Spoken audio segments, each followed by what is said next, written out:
set? Okay, I'd like to call to order the May 10th, 2011 meeting of the City Council of Newport Beach. Madam Clerk, the roll call, please. The record will reflect that all members of council are present. Thank you. Now's the time for clarifications on consent agenda items. Councilmember Daigle. I have none. And Councilmember Curry. And Councilmember Selich. I have none. Councilmember Hill. I have none. And Councilmember Rosansky. None, thank you. And Mayor Pro Tem Gardner. And nothing for me. So we're off to a great start, and we can hardly wait to get to the budget. I would like to make a couple of quick comments before we begin here. There may be people here that have not sat through these meetings before, and we've got quite a bit of material to cover here, and not an unlimited amount of time to cover it. So overall, the way we're going to proceed is that staff will give a generalized presentation that should take about 30 minutes, including council question and answer and public comment to the extent it's necessary on the general information. And then I expect that we will take in order an agenda item dealing with police department budget items, and then an agenda item dealing with the fire and lifeguard budget items. And these three segments generally sort down to about 30 minutes each, and so that's the time frame that we'll be targeting. We want to shoot to be done by 3:30 if we can. And I'll just sort of keep track of the clock here and try to keep us on schedule. To the extent that there are public comments that we do not have time to take, I want to emphasize for everyone that there will be plenty of time for public comment on our budget.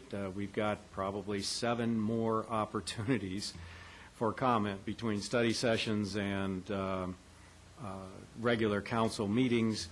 The budget will not be finalized likely until the second meeting in June.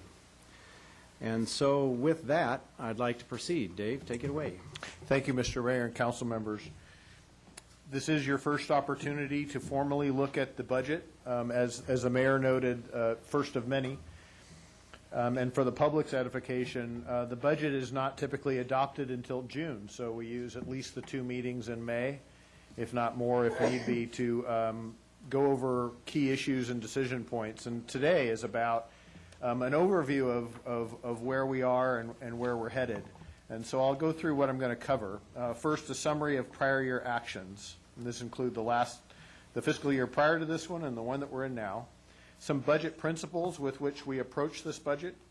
A discussion about how we expect to close the year end. And then we'll spend most of the time looking ahead with our revenue and expenditure projections, some of the key initiatives, some program changes, and we'll ask you to consider some critical decision points, at least to give us guidance on those, with the understanding that some of these may require some additional fleshing out, and you may ask us to research some additional things. So the prior year's budget actions, just as a reminder, we did an early retirement incentive program. We thankfully, on the labor group's part, had additional contributions to our pension issues. Safety contributed a little bit less than $1 million, and miscellaneous a little bit more than that. We embarked on our fairly robust outsourcing program, including street sweeping and parking meters. That was kind of the lion's share of that, for a savings of about $1.1 million. We renegotiated a lot of our contracts with our vendors. In these down economic times, they were willing to renegotiate. That was a good thing. We also did have some increased revenues.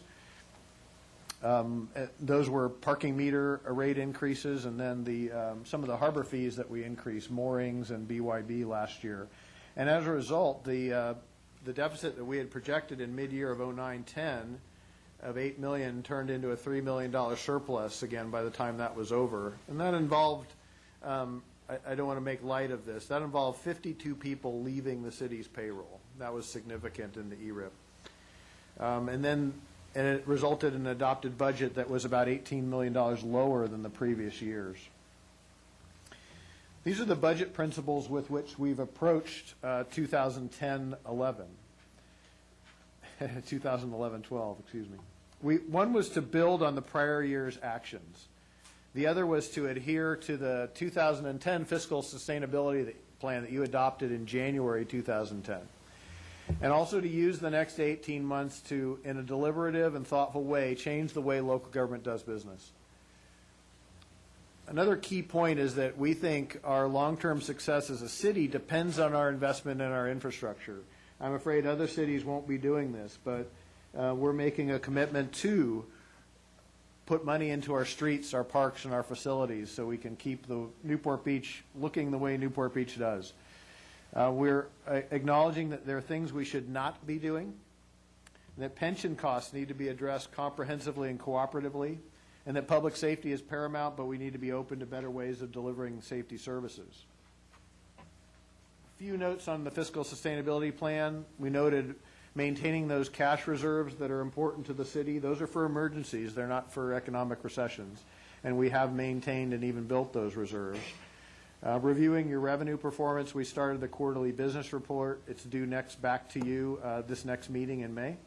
And of course, competitive contracting of our services and equipment. I'm going to now talk about the year-end closing projections. When we budgeted originally that we would be at about $147 million in our general fund expenditures, we indeed will close the year with about a $2.1 million surplus that goes into reserves per Council Policy F12. And it seems like a large number to some, but it's really only 1.5% of our total budget. So that is a little close for some to come in that close to where we originally budgeted. But I do give credit to the fine minds and admin services to be able to project the revenues that closely and project the expenditures that closely too, as well as all the department heads to rein in some of that spending. So again, we do expect to close the year with about a $2.1 million in the black surplus. I'm going to move next to looking ahead. It's important that as we approach this to say that we have an expenditure problem and not so much a revenue problem. You've heard folks at different levels of government say that, and I'm convinced that's the case here too. We have fixed costs that are increasing. And those fixed costs are those first four items up there: pensions and other post-employment benefits, negotiated contracts and payroll requirements where people have step increases they're earning. The facilities financing plan is part of that. Again, we've made a commitment to invest in our facilities, our fire stations, our civic center, our parks, our libraries. We also have, because of this, some unemployment costs that are coming up, because you'll see that there are layoffs proposed in this budget. We have state cuts we have to absorb. Library services funding will be down about $175,000. We also have strategic needs that should be funded, and this council has directed us to, again, invest more in things that aren't funded by other entities like OCTA or gas tax, our streets, our alleys, our parks. So we want to bring that up from $1 million a year to $2 million a year. We think it should go eventually to $5 million. Also investing in our IT to replace old systems. We need to raise that up too. For instance, to replace our CAD or RMS system and our budgeting system here at the city. Those are expensive dollar items. So the budget preparation assumed about an $8 million increase in those items. So I gave the target something close to that in terms of what I would characterize as adjustments, and I'm using that word because the departments could come in and say, hey, you know what, we're going to have new revenue to start to fill that gap, or we're going to make cuts to fill that gap. So the targets that I gave them was to come up with about $7.7 million net difference in that budget preparation. So the result in the end is you'll see a slight increase in the proposed budget from last year. And what I think is important for the public and the council to remember is what we've done is instead of having an $8 million increase, we've cut it to almost flat because we had those $8 million in increased costs that we wanted to and had to build into the project, to the budget anyway. This is kind of another way of looking at it. It's a little complex, but you could see that if we weren't able to rein down those expenditures, the expenditure curve would have gone up. But yet our revenues, the blue line, has come down. So We started to cut there in 2009. We were able to match revenue, and again, match revenue again. What I'd like to do is maybe get a little bit more space between these two lines, have a little bit more revenue surplus over expenditures. So we'll keep looking at that. But this shows the deficit position we'd be in had we not cut our spending, and should this proposed budget not be adopted. I'm going to talk next about revenue projections. You'll see a couple of charts. I'll try to explain them fairly simply rather than to go through the whole thing. These are all of our sources of revenue. They start, big ones are property tax, sales tax, and TOT. And you'll see that we expect to generate about $226 million in revenue for the entirety of the city. Now, focusing on the general fund, because that's where the variability is, we expect that those revenue sources will be about $149 million. Again, with property taxes, sales taxes, and TOT being the top three. Let's talk about those top three. This is a chart that shows 5 different fiscal years, starting back in 2008, the good times, as some might have called it, where we thought we'd be at about $110 million in those top 3 categories. Well, right now, we're just projecting that we're coming back to that time. Meanwhile, as expenses have increased. So you can see the fairly significant dip there. It happened mostly in the sales tax there during the Great Recession. Sales tax edging up, but not coming back to where it used to be.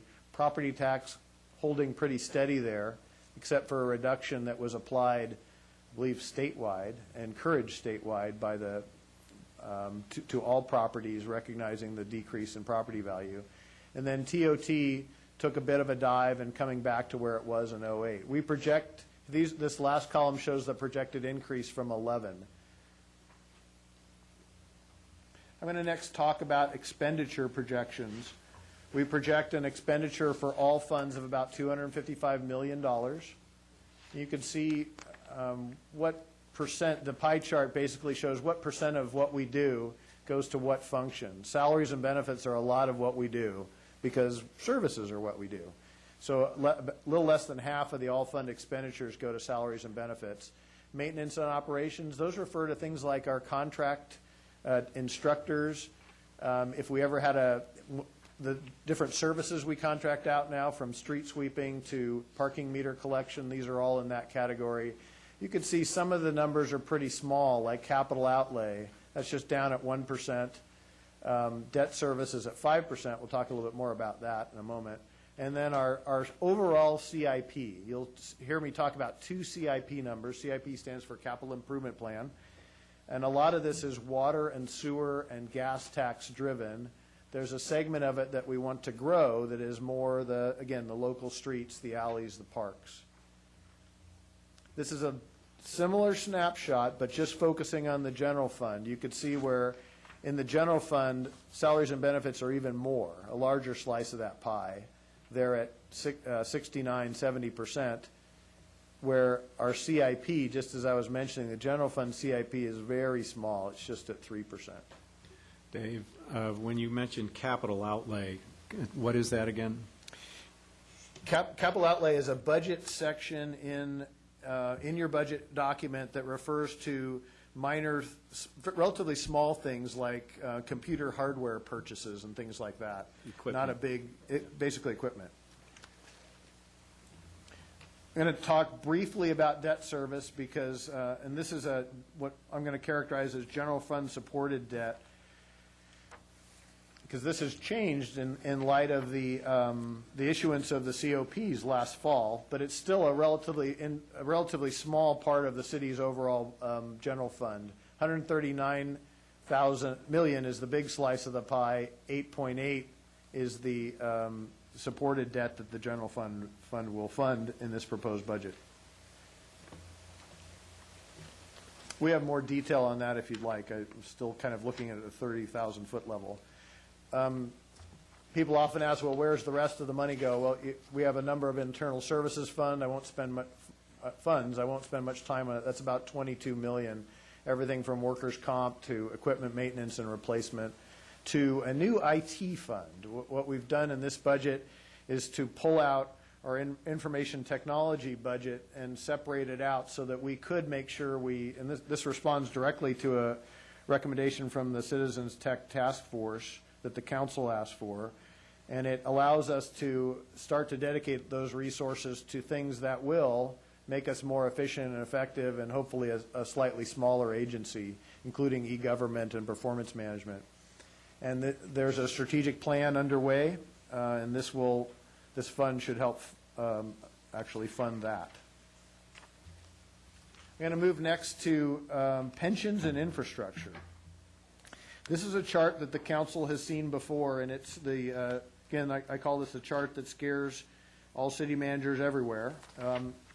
Is it talks about the estimated increase in pension costs primarily as a result of two things. One is the market collapse of 2008-9, and the other is I'm actually going to use three things. The other is the fact that our retirees are living longer, and the third thing are enhanced programs and plans that have been adopted. And what this combination has done, basically this, I think this is the best snapshot. The city in 2010 spent about $17.6 million in PERS costs. By 2014, we'll be spending $25 million. So that's a $7.3 million increase that the city will have to absorb. And what this chart doesn't show is 30 years out, and go all the way around to the exit there, where that same level of pension cost is estimated to be maintained. That's what these impacts of the Great Recession and the difference in plan changes and the fact that our retirees are living longer, that's the kind of impact the city's budget will need to absorb to appropriately fund that. Now, the city council has been fairly aggressive about working on this problem, and indeed, in cooperation with the labor groups, the miscellaneous employees, think of that as non-safety employees, have begun to contribute an amount of money towards that expenditure. You could see the employees in this year here, while the city's paying 18.3, the employees are contributing 1.7 on top of that. The safety groups are contributing almost $1 million. There's still an amount down there, $4.7 million, that's called Employer Paid Member Contribution, or EPMC. That means the city is picking up a contribution to PERS that PERS otherwise expects the employee to pay. And that's done through labor negotiations and contracts where that's been agreed to in the past. The city has picked up the EPMC. It's not uncommon at all citywide. But the city's goals have been to reduce this blue part by having the employees pick up more, if not all, of the EPMC, and to reduce the green part by reducing payroll and having a second tier. And a second tier would bring people in at a less generous retirement level.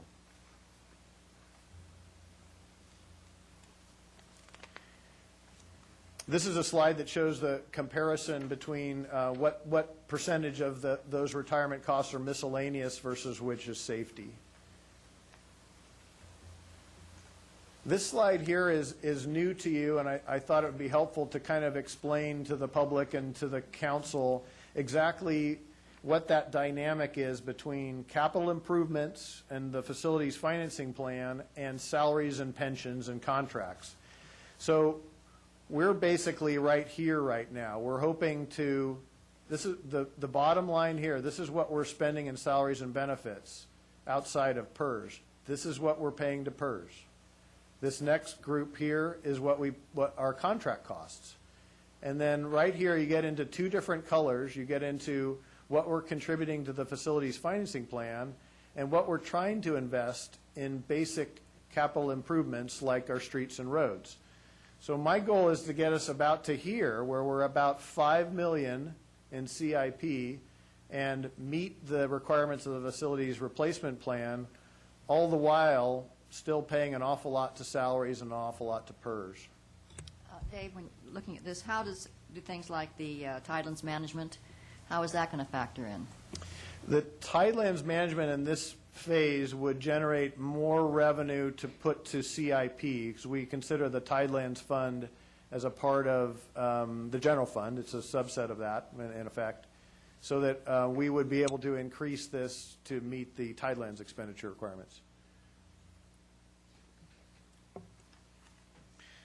This is a little bit different way of looking at that same concept, that you have salaries and benefits, you have pensions, you have contracts. The smallest slices of the pie are the facilities financing contribution, and for folks in the audience, that's the Civic Center expense in there, and it will be the Sunset Ridge Park expense and Marina Park expense, and that's the CIP. So you can see how small a percentage of the pie that is compared to everything else we do.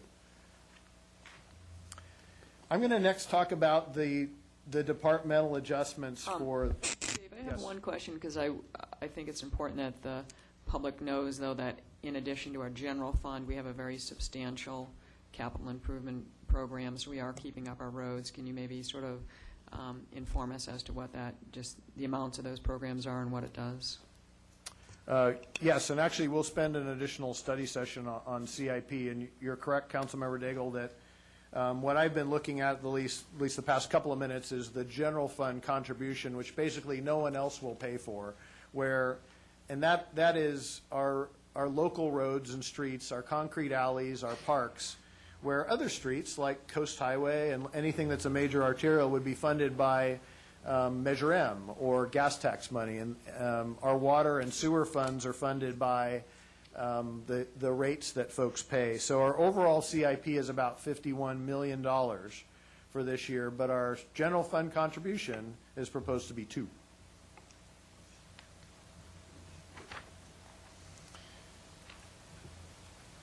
So again, as noted, I'm going to start to talk about the departmental adjustments, and then we will focus on police and fire after I'm done here. But I wanted you to get a summary, a snapshot of what each department is looking at. And we start up just alphabetically. You get to a $7.7 million change. Again, I'm calling it an adjustment. Everything from increased revenue and community development, those are purely who shows up at the counter. That's what drives that. But we've reduced the staff there. We've reduced some of our operating costs. Admin services, this includes the parking meter outsourcing effort. The fire department we will talk about. Library, there's a number of part-time positions going away. We'll spend more time with that. The Municipal Operations Department, we'll spend a significant amount of time talking about that. This is additional contracting out. The police department, Chief Johnson will spend some time explaining exactly how his police department changes are made. And then you come down to, there are some increased revenues in there. Recreation, we're having more popularity with our Oasis programs, and indeed, every time we seem to upgrade a community center, which is terrific, we get more used to it, which is we have an increased cost and increased revenue. So we'll talk about that. But the net of all this is that we were able to achieve the $7.7 million adjustment with a lot of reductions in staff, a lot of reduced operating costs, some increased revenues, and some other actions. And I'll get a little bit more precise today, but a lot more precise next time. I'm going to look next to a comparison of staffing levels. We're going to go back to look at the beginning of the year in 2009-10. So think July of 2009. This was before I was city manager. We had 833 full-time positions. We ended up making an adjustment in mid-year, and the next budget reflected that adjustment, bringing it down to 805 full-time positions. This proposed budget takes us down to 757 full-time positions. That's a change in 76 positions since July of 2009. Now, the above schedule doesn't include what we call full-time equivalents. These are part-time people, and we count them like, for instance, if 2 people work a half day, that equals 1 full-time equivalent. So the proposed budget has 127.85 part-time FTEs, and that's down from 142 in the original 2009-10 budget. So these are people like our tower guards, marine life protection rangers, parking lot attendants, library pages, and more. This is a chart that shows that change over time. You can see if you start to go off the chart, you come back down to the level that we're at now, but we were at our high of 832 and 833, and again have come down to 757. And again, these are just full-time positions.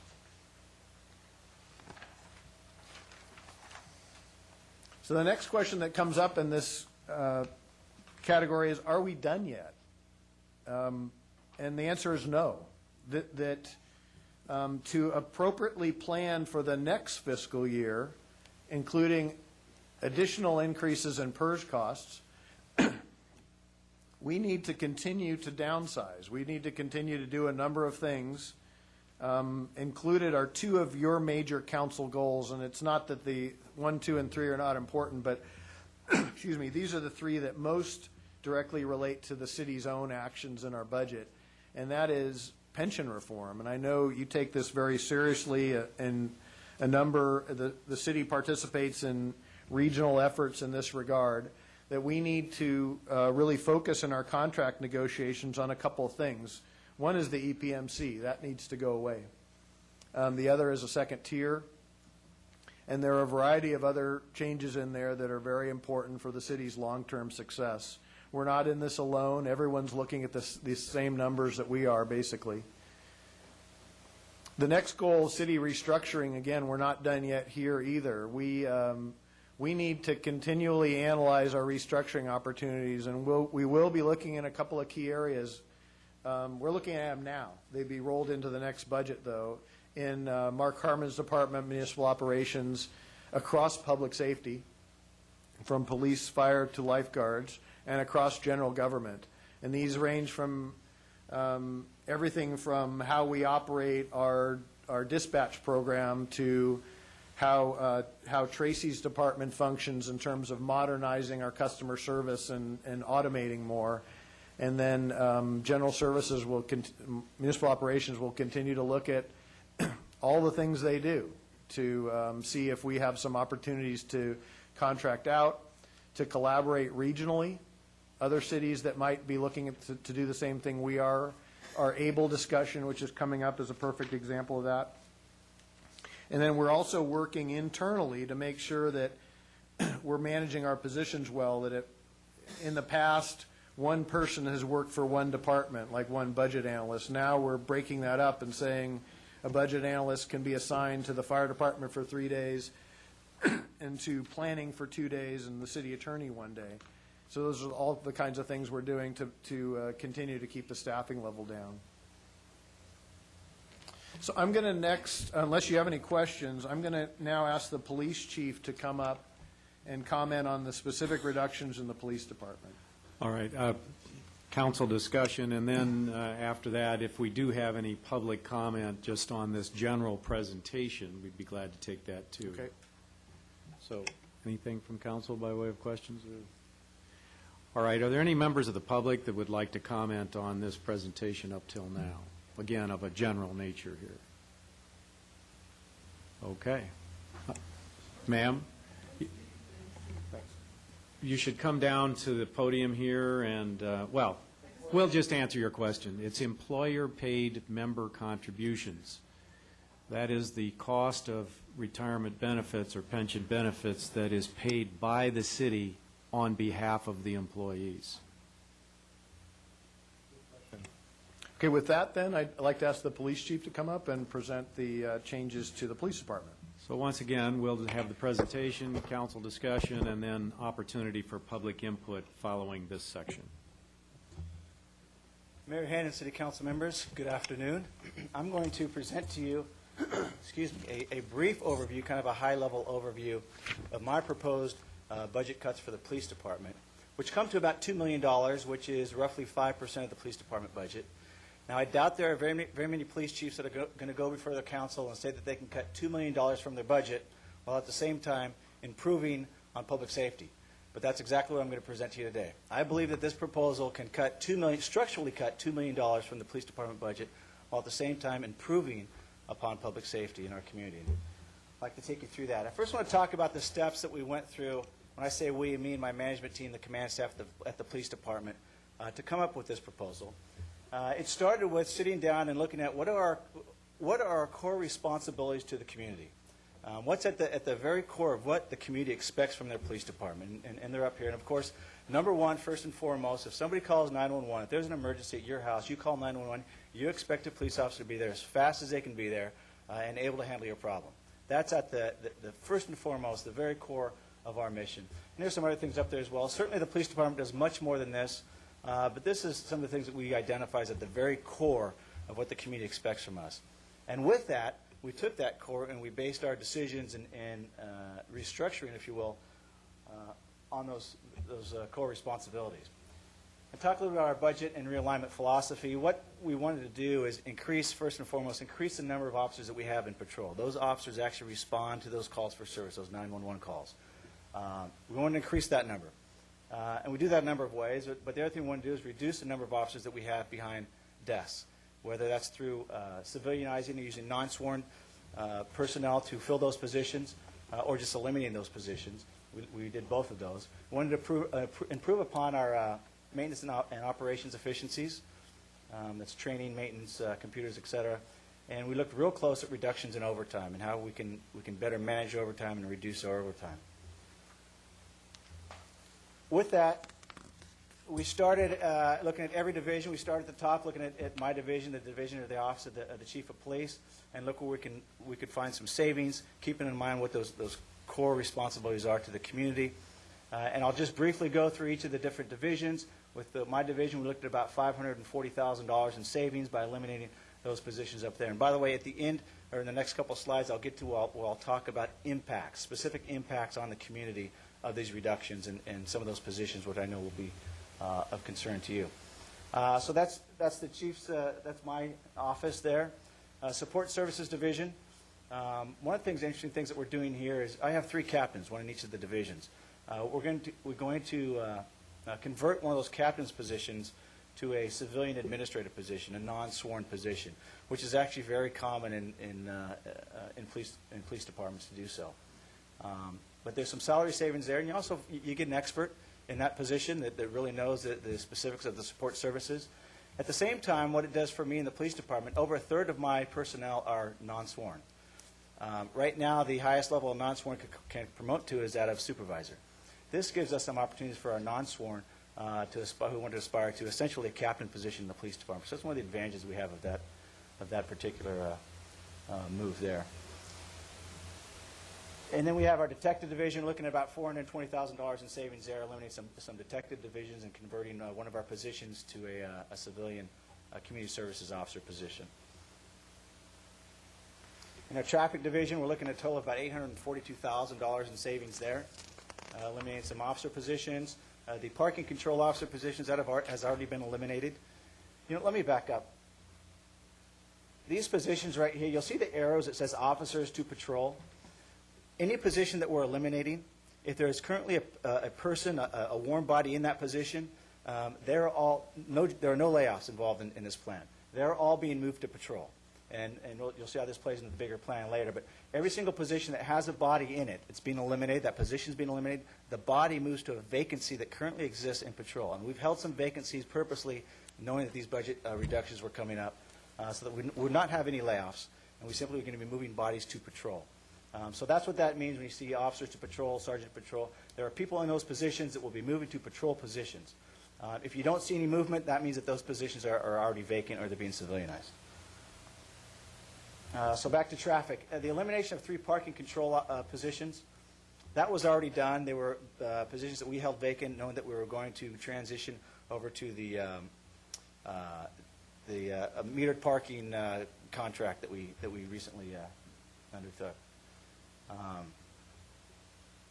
And then patrol division, the last division, you notice this, in this division there are no takeaways here, but just additions. We're adding several positions to patrol. In addition to those bodies that are moving into vacant positions that I have in patrol now, we're going to be adding, converting a captain position to an assistant chief position, adding a lieutenant position, 2 sergeant positions, and 2 officers to patrol as well. So, Chief, would those Yes, sir. would those be offsetting additions? In other words, additional costs that would offset a part of the Those are savings that yes, you've sir. generated? Yes, sir. Those are additional costs. The net savings is $2 million. Right. Altogether, yes. Question for you on the assistant chief position. What would they be doing that a captain doesn't do or that you're currently doing? I mean, what is their workload? And A couple of things with that. That's a good question. The assistant chief position, by the way, that was what was with the charter amendment that was passed this last year. That was part of that charter amendment to create that position. What the assistant chief position does, and I got to give it hand it to Chief Lumen before me, who started the ball rolling, is we're actually kind of setting up the department for the future. Some of the things, one of the issues right now with a captain's position, a captain right now is part of the Police Management Association, which that in and of itself creates some difficulties for me. That's really not normal in most police agencies. You have a chief of police, and you usually have an at will, if you will, deputy chiefs or assistant chief positions that you can confide in and discuss certain things. There becomes generally a conflict of interest when you have PMA president, who is also a captain. That first and foremost. There are some responsibilities that are going to increase for those positions as well. With some of this realignment, there'll be some slight increase in responsibilities in workload. But essentially, that's the biggest reason is to remove that conflict of interest that we have right now in that position. Now we come to the net reductions, just give you a bottom line of what that means for numbers for us. Now again, when we talk about net reduction, this includes my proposal as well as, understand that this last year we've held several different positions vacant. We held them vacant for salary savings, but to really get that structural savings that we're looking for, we need to eliminate those positions. So this includes the elimination of those positions that we've held vacant for salary savings, as well as the proposals that you just saw. It comes to 13 full-time sworn police officers that will reduce from our numbers. We'll go from 149 to 136 sworn officers. Full-time non-sworn positions, it'll be a total of 8 from 89 to 81, and then those are the part-time. Those are not FTEs, but actually part-time positions from 40 down to 33. Again, no layoffs. This is all done through attrition, through budgeted vacancies that we currently have that we had planned for. Increases in sworn officers to patrol. With this plan, immediately 6 sworn officers will go to patrol to fill vacancies that we have. In addition to the 6 that will immediately go to patrol, we have 6 additional vacancies that we're actively recruiting for now that we hope to fill in the next coming months, couple coming months. With those officers, can you give an idea of what that means in terms of shifts?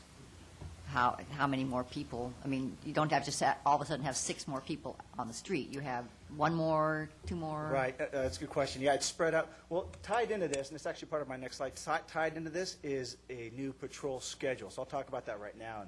And, what this allows me to do also, we're looking at a new patrol schedule. The schedule that we have right now on patrol is quite frankly, very inefficient. We don't put the officers where we need them most. We don't have the flexibility to do that like we need to. We don't have, we see trends in police work. Times of day, days of week, where you need more officers and you don't need as many officers certain days and times. We're looking at a new schedule to allow us to do that. Put the cops on the dot, so to speak, where we need them. And that's what that will do for us. So in terms of these 6 officers, certainly those that were 12 actually, those will be spread out over the various shifts that we come up with our new deployment schedule. So no, that's not all at once, but it could mean on some days we have more, some days we don't put as many there, depending on what the workload is and what the workload tells us. Hope that answers your question. Now impacts. First talk about the positive impacts on the community. And this is where I talk about how this plan will also improve public safety. And that, of course, comes through the additional bodies that we're putting into patrol. Number one, we're going to see faster response times. We already have very fast response times. Our emergency calls, or our response times to emergency calls is less than 2.5 minutes right now. That is very fast. But this will increase response times not only for emergency calls, but non-emergency calls. You know, if someone's blocking your driveway with their car, or you have a report of a burglary. You know, the burglar's not there in your house now, but it's a report that needs to be taken. Faster response times with more people in the field, more officers in the field. Greater crime suppression efforts by having more officers in the field.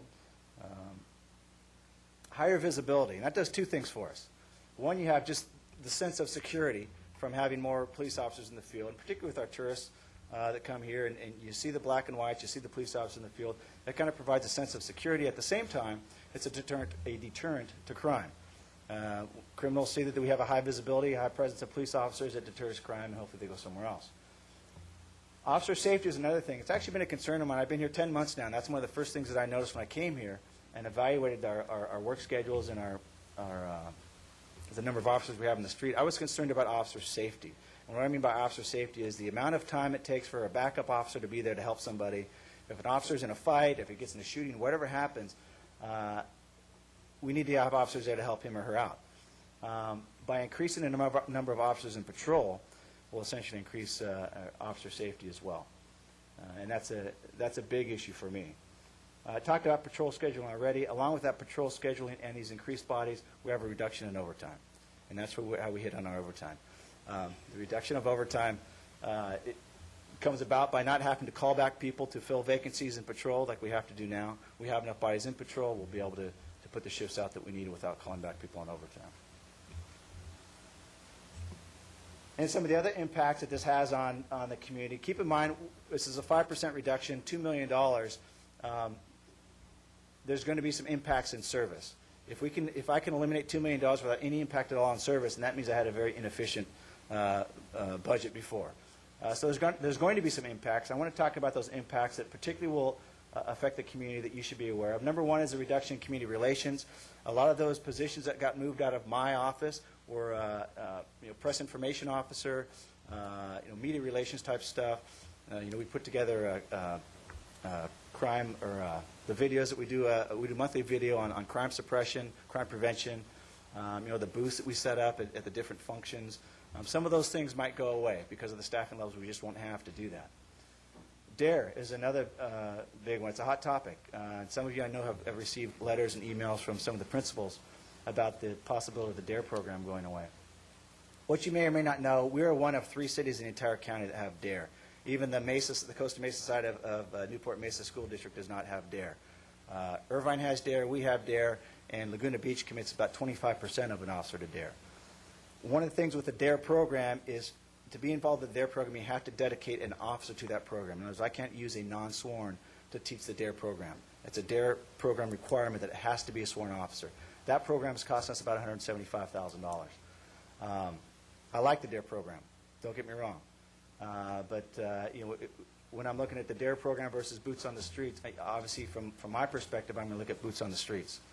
But nonetheless, the DARE program is one that I'm sure we're going to hear from the community about. It's something you need to be aware of. Reduction in vice and narcotics investigations. Reduction in traffic enforcement. We've eliminated one of our motor officers. Write tickets in traffic enforcement. Some people thought that should maybe be in the positive.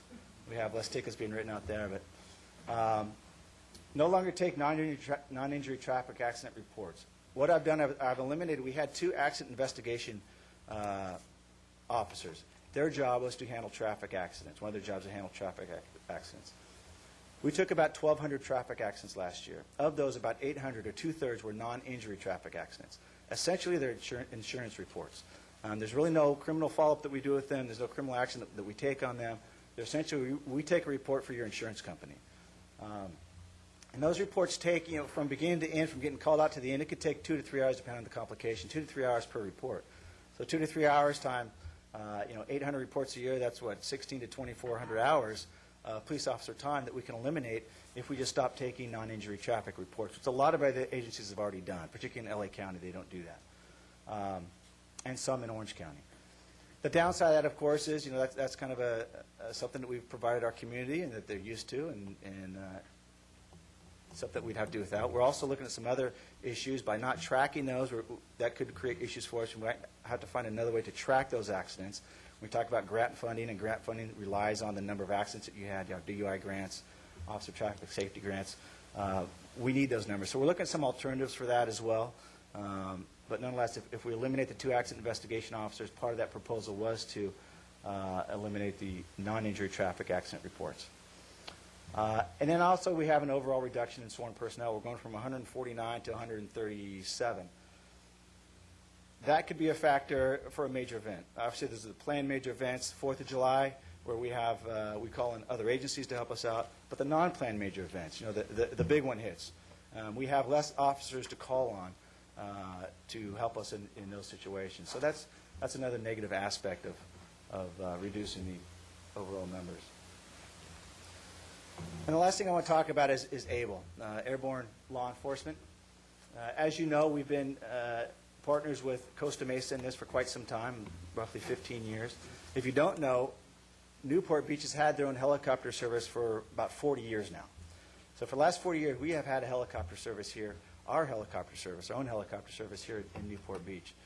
With ABLE going away, with Costa Mesa withdrawing from ABLE, that kind of puts us in quite a predicament to figure out what we're going to do next. And there's some options up there that we are looking at, trying to vet out, and so we kind of run down real quick what they are and maybe get some direction from some of you if there's a particular way we want to go. One is to continue the program without Costa Mesa. That will take some work to figure out how to do that. We have a proposal now. We spend about $1.2 million. That's what's budgeted for ABLE now. ABLE is budgeted about $1.2 million for Newport Beach. We have a plan that we think we can continue the program without Costa Mesa. Obviously, some reductions there, but continue without Costa Mesa for that $1.2 million for the next fiscal year. But it's not sustainable after that. That's deferring some maintenance costs, that kind of thing. But that can get us through where we can start looking at other options and vetting out some of the details of those other things. And those other things include not only going it alone, but contracting with another police agency. There's there's 3 police agencies besides us that have helicopters in the county: Orange County Sheriff's, Huntington Beach, and Anaheim. Anaheim might not be feasible for us, but Huntington Beach and Orange County Sheriff's, of course, are. But there's pros and cons to that as well. We lose control with that. We don't have our own helicopter service. In the event of the major disaster, they're probably going to be in their own city. But some things we need to vet out there. Another option that came up was the transfer of the assets to private sector and purchase flight time, through an RFP. And I think some of you heard some mention of that someone might be interested in doing that. But the thought is, hey, we have somebody buy out our assets, our helicopters, and we somehow lease them back, supplying our own either pilots and tactical flight officers, or the co-pilot, if you will, or just the co-pilot aspect of that. But those are some things that we're looking at that we need to vet out. We can certainly do it cheaper than what we're doing now with ABLE. There's no doubt that there are some efficiencies that can be gained from what we're doing with ABLE, but we're just not sure which will be the best for us at this point. We're still trying to vet those out.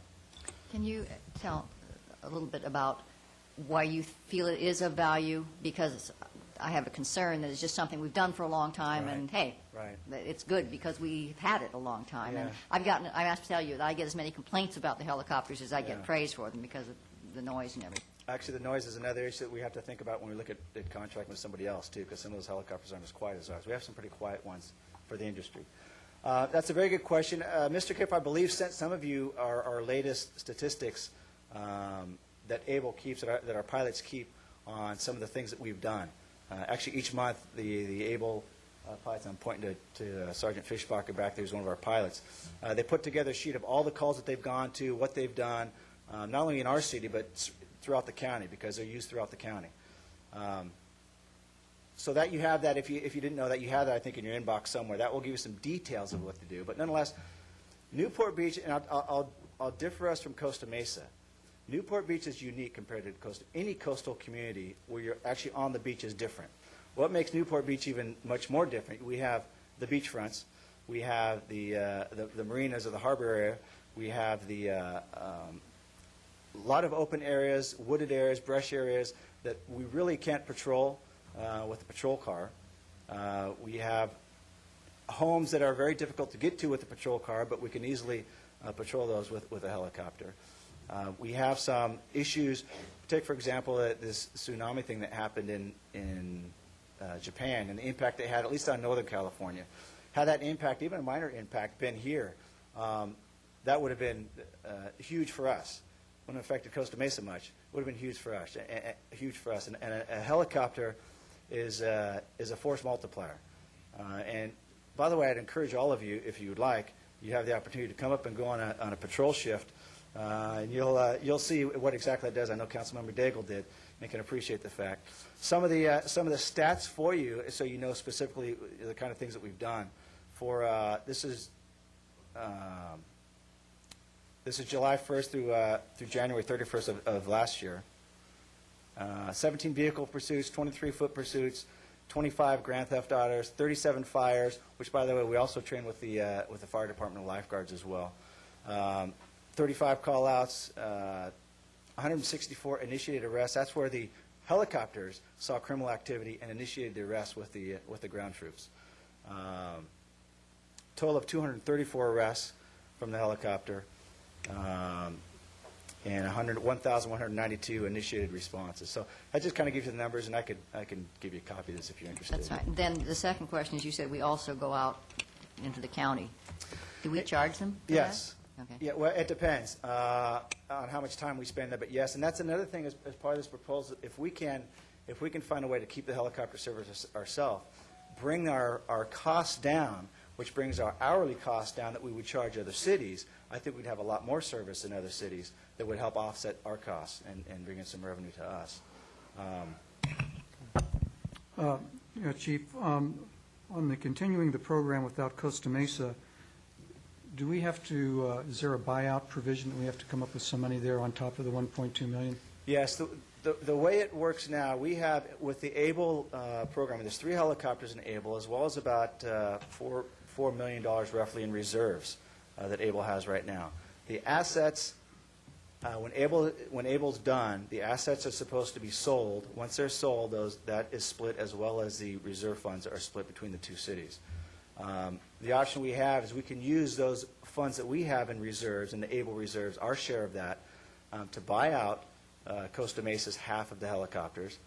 Or another option, and again, these things need to be vetted out, another option is, hey, you know what, Costa Mesa, you give us these helicopters, and we'll in kind trade for air support service for however long. You know, if it's $500,000 worth of helicopter, we'll give you $500,000 worth of helicopter service for the next couple of years, or however that works out. So there's some options there that we can work with. But what would not happen, or wouldn't propose happen, is that the buyout of the helicopters come from general fund dollars. Yeah. So the worst case is if we took that option, it would cost us $1.2 million, but there would be enough money in the reserves to buy out Costa Mesa. Right, exactly. Although those reserves would have to be replenished if we continued in the program. it's Yeah. only sustainable Yeah. for a year. Yeah. I presume. Yeah. Well, sorry. I'm the sorry. reserves, just the reserves are there for helicopter, for the most part, helicopter replacement funds. There are some options that we've been looking at for helicopter replacements through grant funding. And working with Santa Ana Police Department with that as well. So there may be some other options when it comes to replacement of helicopters that we wouldn't necessarily have to fund ourselves. Again, those are things that we need to vet a little further. Councilman Yes, Daigle? ma'am. On the private sector option, would that potentially open the door for Costa Mesa to reconsider their participation and then help defray the costs of this program? Yes, as well as us going it alone. Both those would. We certainly, if we went alone, we want to be able to supply or open that door for Costa Mesa to contract with us if they so desire, or maybe supply personnel, whatever it is. But certainly, yes, both of those. Costa Mesa, Costa Mesa and us, we share a border, and from the police side of it, there is no border. Criminals don't know the boundaries. They don't know, hey, you know what, I'm going to stay out of Newport Beach, or I'm going to stay out of Costa Mesa. Criminals don't care that much about the boundaries. So we share a lot of the same criminals. We share a lot of the same problems. So we share a lot of the same resources, and that's why this ABLE program worked out so well for us. Unfortunately, because of their financial struggles, they can't stay with that. But I certainly think, and I think they believe, that they need some kind of helicopter service, and partnering up with us somehow, I think, would be to their advantage. And then how viable do you think this option is, or is it just kind of pie in the sky? The private sector option? Yeah. That's one of the things I don't know. We still have to vet out those details. Okay. It looks good on face value, but there's some details we have to flush out that we want to make sure. Simple things like, okay, we're going to have police helicopters in this private helicopter. How do we secure that? Because whoever owns these helicopters isn't going to get to fly these helicopters. They can't take their family on a little junket to Catalina with the police equipment in it. So little things like that we have to make sure we nail down the specifics on. There's a variety of things. And, of course, it has to be financially advantageous for us to do that. And there has to be some control that we have of those airships as well. But I think it's something that's definitely worth pursuing and worth looking at. So, Chief, how many hours a day is the helicopter scheduled to fly right now? It's 1,500 hours a year is what we're down to. We went from 3,000 down to 1,500 hours for some savings. So 1,500 hours, what, off the top of your head, what you're doing a day? 5 hours a day. 5 hours And a right day. now, that 5 hours is split between Costa Mesa Patrol and Newport, or that's? Yeah, Costa Mesa, Newport, and actually Santa Ana buys time from us as well. So Newport Patrol is a couple hours a day, Right. rough and tough. Right, but understand when we talk about a couple flat hours a day, it doesn't mean that we're just hovering overhead for 2 hours. Okay, we're done for the 2 hours here. Now we're going to go hover over here for 2 hours. More likely what happens is we get a call for service. Costa Mesa has a pursuit going. So we respond to Costa Mesa. Okay, now we start clocking time on Costa Mesa's clock. Okay, now Newport Beach has had an armed robbery of a bank. Okay, we're going over to Newport Beach now. We're going to start clocking time on Newport's time. And then when there are no calls for service, then we start clocking time. We're going to spend some time running down the coast. We're going to check the coastline. We're going to check those houses that face the coast that patrol officers can't check. We're going to check those wooded areas that patrol officers can't check. Those are the kind of things that we're doing. And just having that available in the sky. In other words, if it's over Costa Mesa, it's over Santa Ana, it's not over Newport Beach. But if something happens in Newport Beach, within minutes it's there. And how often does it happen that no bird is up and you get a call for service and you got to scramble one and get it up in the air? How often does that happen? What we try to do, we have Huntington Beach as well as Orange County Sheriff's and Anaheim. We somewhat share our resources that way. If we don't have a helicopter up, they will come and assist us and vice versa. So we have kind of a give and take in trade there. If you're talking just specifically when we need our own helicopter up when it's down, right now we have officers out on 10-hour shifts. What's the start time?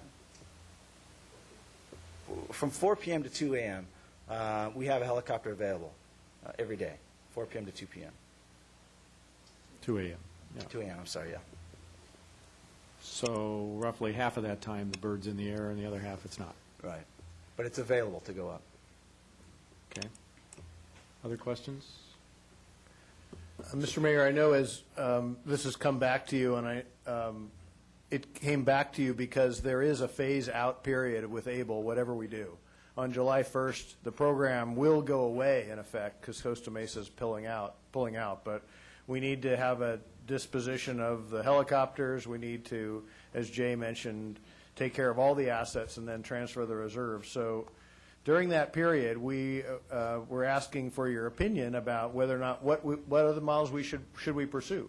The Huntington Beach model is a viable model. It has its concerns, but each one of them has some level of a concern. So direction this afternoon is appreciated, but you might want us to come back with more detail. Again, this is the 30,000-foot look. So, but I did want you to kind of probe a little bit more deeply and kind of decide where you want to go with this, because I don't know where you'd like to go with this. Councilmember Curry?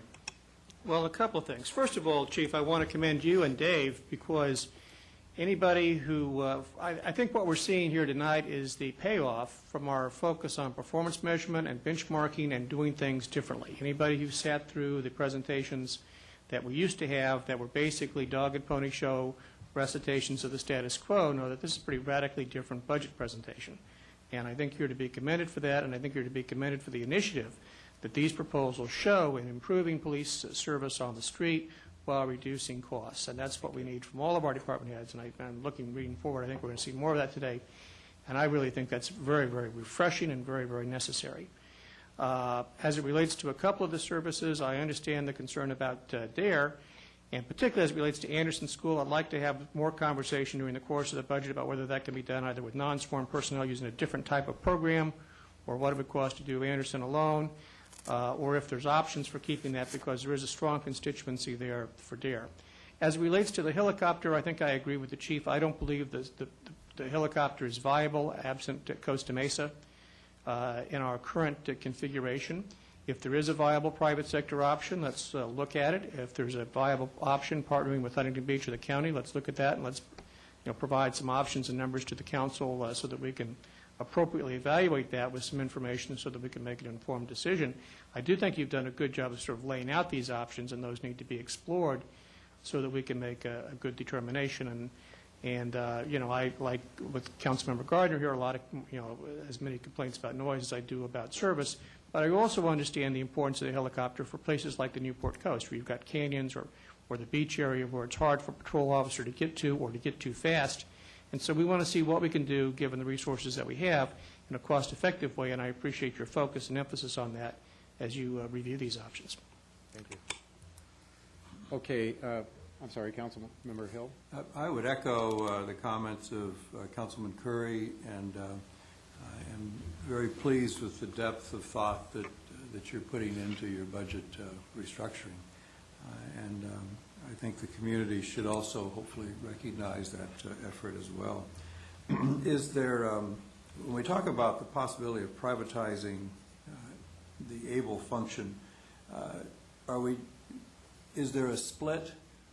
Is there the opportunity of privatizing the maintenance function of it, or is that already privatized? Are we doing our own maintenance with our own staff, or how do we deal with that? That's a good question. We actually have mechanics right now. We have 3 mechanics that are employed by the City of Newport Beach, but we share their expense with Orange County Sheriff's Department. They share a hangar with us as well, so we share that expense. Those positions will go away if ABLE goes away. One of the things that we're exploring is those mechanics becoming private contractors and contracting back with them for their services as mechanics. So we don't carry them as employees per se, but we can contract for their services, and they're very familiar with the airships. And I'd imagine that would be at some savings to us. From my personal opinion, I think that, number one, I would explore the options that you've heard Councilman Curry talk about. If the numbers would work out, I think certainly my priority would be retaining control of the program, privatizing out those elements of the program that we could privatize, and then sell the services of our program to as many buyers that we could find. So just to try to offset our operational cost. Yeah. Councilmember Gardner?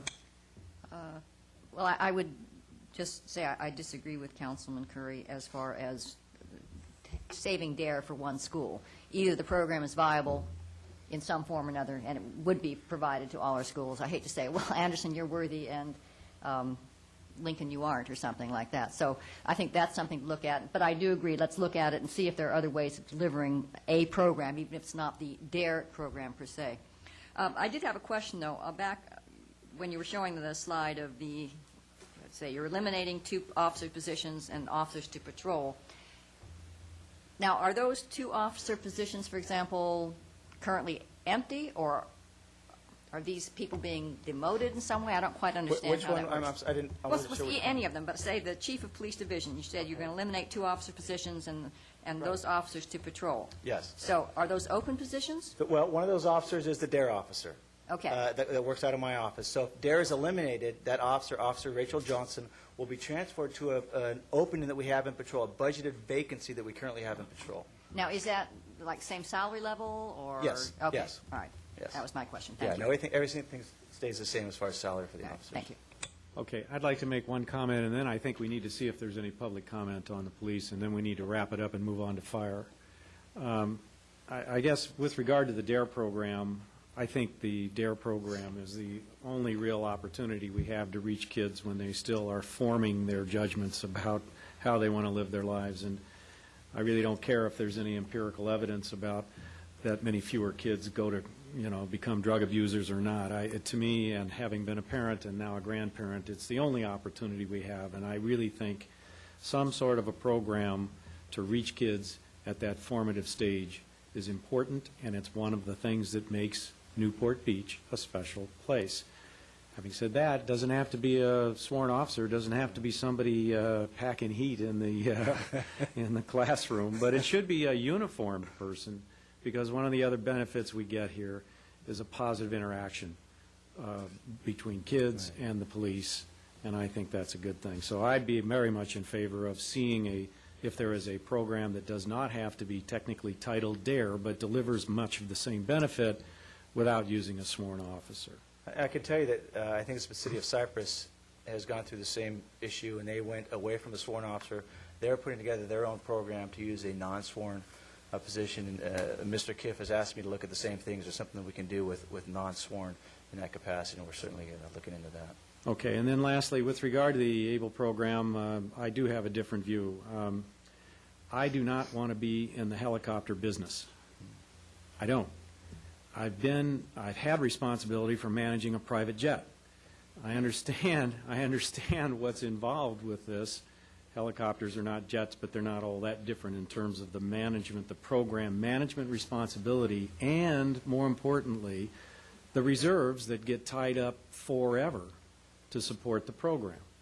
We've got roughly $2 million of our reserves tied up in this program.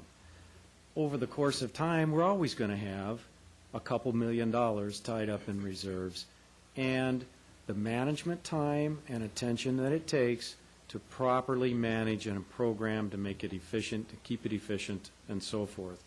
So I am very much in favor of looking at non-managed solutions, non-owned and managed solutions here, which takes me in the direction of contracting with another police agency, doing an RFP to the private sector. We can still get the control there. We can still contract for specific flight hours, dedicated flight schedules.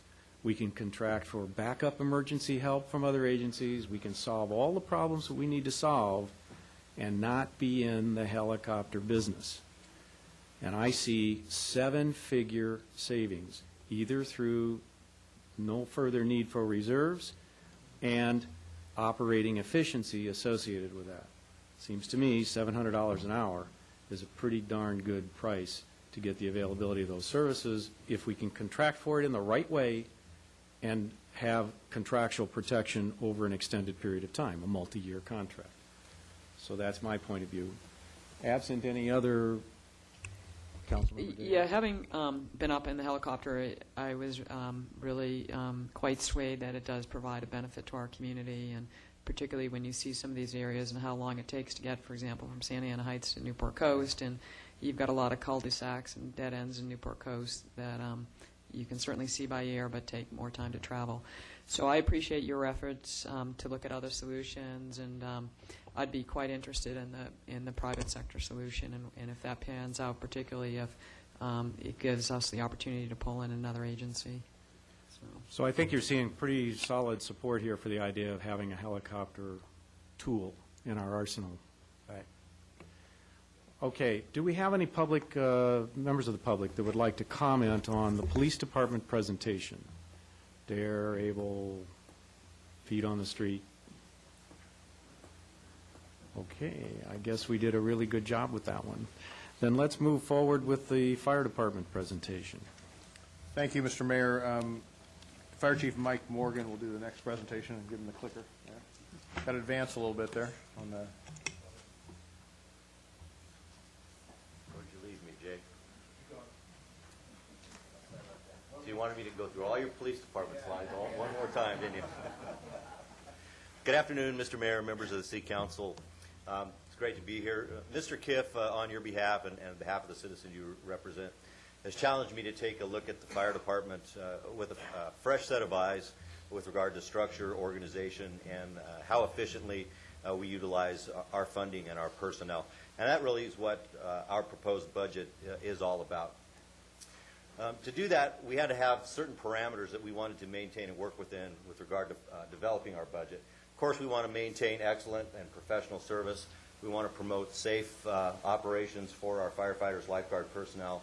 We also want to refine our department to enhance career development. I think there's been a lack of that in the past. Succession planning, same thing. And efficiency in operations. We want to adjust our personnel assignments to share expertise and maximize talent, not only within our department, but across department lines within the city, if at all possible.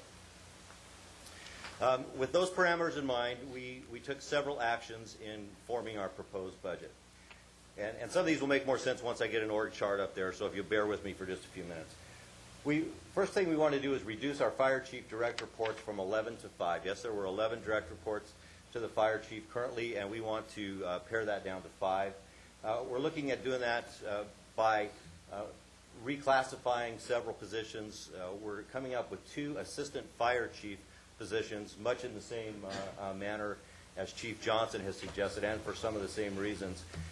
I need a person that I can that can report directly to me with regard to fire suppression and emergency medical services operations, a person that can report directly to me with regard to prevention and preparedness. So those assistant fire chiefs basically replace our deputy chief of operations and our division chief fire marshal. I feel the same about our lifeguard division. That's a unique operation. I'd like to have a single point of contact, an expert reporting directly to me. So we're forming a division chief in the lifeguard organization. I felt like we needed better support financially, so we're moving a budget analyst into position to help in the administration of the department financially. So those are 4 positions. The 5th one is my administrative secretary. So those will be my new 5 direct reports as a fire chief. By doing this, we were able to reduce our organizational... Excuse me, Chief. Of that, then, the two non-civil service positions that would be created would be the assistant chiefs? That's correct. Yeah, The lifeguard division chief would still be a civil service position? That would be at will as well. That would be at will. All 3 So would be 3 at-will non-represented. positions, then? Yes, sir. Okay. In doing this, we were also able to reduce our organizational divisions from 9 to 4 and reduce our overall staffing by 13.8 full-time equivalents. Some other actions that we've taken and we want to continue with is to actively recruit and hire to maintain constant staffing and reduce overtime rather than paying personnel at a time-and-a-half rate. We want to keep those lower positions promoted up and fill from the bottom so that we're not constantly spending overtime funds. We also want to pursue adjustments to processes such as standby, callback, and dynamic staffing. This will also reduce overtime and enhance efficiencies. And as part of this process, we've evaluated and refined job descriptions. And I've spoken to some of those already with regard to the assistant chiefs and the division chief of lifeguards.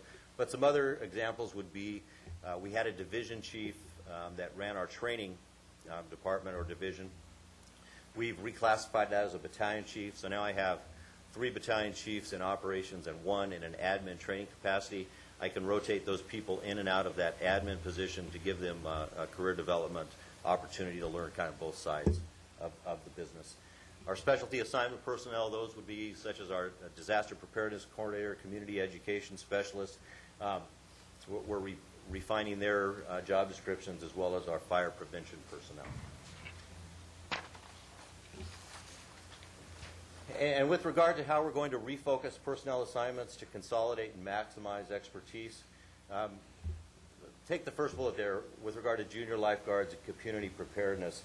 Our community preparedness expert right now has extensive experience in the lifeguard program and the junior lifeguard program. So we're going to combine his skills and talents where he'll not only be in charge of the CERT programs, BERT programs, and school emergency response team programs, but also junior lifeguard programs in the summer. So in essence, multitask based on the season of need.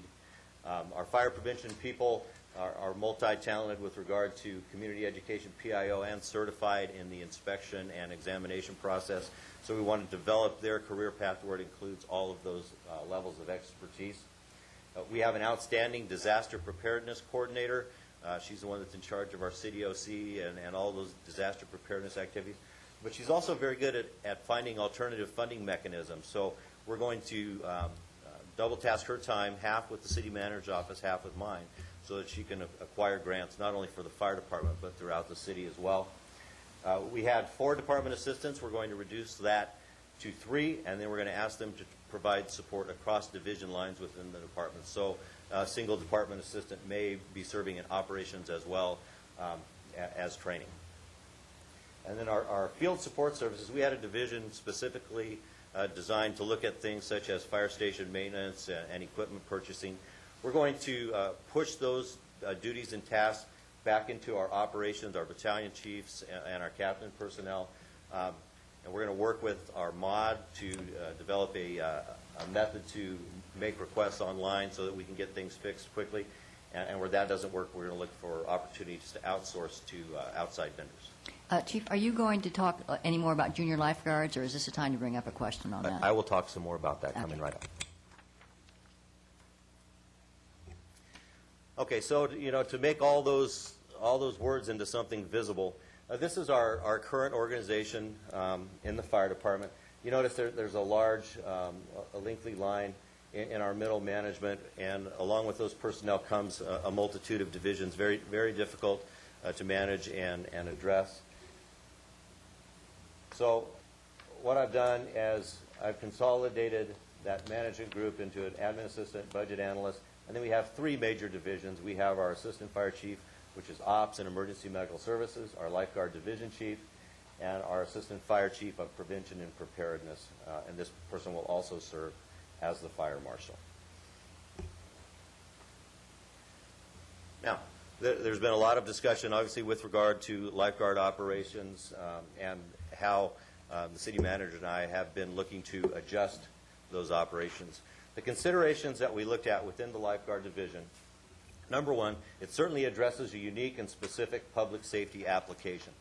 It requires focused expertise in management, and I believe that focused expertise requires direct access to the fire chief so we can address those unique needs individually. Additionally, it must be equipped with a staffing model that's very dynamic. It needs to be able to move fluidly with regard to weather and ocean conditions. It needs to be efficient and capable to address surge capacity needs, and it needs to be based upon reliable historical data which targets seasonal trends in deployment and deployment requirements. The lifeguard program must excel in the delivery of community preparedness and youth programs. Obviously, the junior lifeguard program is a huge success here in the city of Newport Beach, and we want our lifeguard division to continue to excel in that. And at the end of the day, we want to be sure that we maintain service excellence, safety, and professionalism. So some of the considerations that Mr. Kiff and I looked at were a 6-year sample of the rescues of the lifeguards. So if we look at rescues over the time period from 2005 to 2010, we find that 97% of those rescues occur between May 1st and September 30th, and 99% occur between April 1st and September 30th. So this is the last 6 years of data that we have, and it's a pretty profound bell curve, which is however you want to look at it with regard to when those life-saving rescues occur. On the off periods where the January, February, November, December, that period when we have very few rescues, do we know where the majority of those few rescues are? Whether they're on my side of the bay or the other side of the bay? Do we have that information? Specifically on what area of the beach? Yeah, I mean, for example, my observation is that we have a lot less activity on the east side because we have no surfing. I mean, you just have board surfers, whereas on the west side of the bay, you have board surfing all year long, so you would have more activity. I would assume that any activity, there'd be more there than there would be on my side, but I wondered if that was, I mean, that's just my thinking. I don't know if we have any data on that. Yes, we do. Okay. And we could pull that data up with regard to where the specific rescues occur. Thank you. If we look at this from an average standpoint over those 6 years, it shows us pretty much the same thing. 97% occur between May and September 30th, and 99% occur April 1st through September 30th. And Chief, just to put those numbers in perspective, if you look at February, January, March, et cetera, exactly how many actual numbers are we talking about? I understand it's a single-digit number. Well, the number that I look at it on an average is about 30 to 40 actual rescues in that off-season period. So not a single-digit number, but... But if you divide it by 4 months, it's 9 or it's 10. That's correct. Okay. Yeah, per month it would definitely be in single-digit numbers. But it's profound and very evident as you look at the data with regard to how it ramps up. And I believe as spring breaks start to kind of occur and overlap and so forth, that's why we're starting to see that activity in April. And that's why at first we looked at it May to September, and then we went back to April to see what that spring break and kind of those warming trends look like. So, Chief, that also, though, that experience could be affected by the fact that we have reduced staffing in the off months, and we don't have people sitting on towers, lifeguard towers, looking out there 100%. I mean, what's your view? Do these numbers get skewed a bit because of our staffing and patrol differences? I don't think so. Your question would be whether the the actual rescue numbers are down in, let's call it the low season months, because there aren't as many lifeguards available to conduct rescues? Right, and the guards are out there, they're generally going up and down the beach as opposed to having fixed coverage, over a period of time. I think it's really more based on the season, the weather, the kids and children and families vacationing and being out of school, the high months and the spring breaks. But we can certainly look into that as well. Chief Williams, would you agree with me on that it's more beachgoer attendance? A little combination of both? Okay.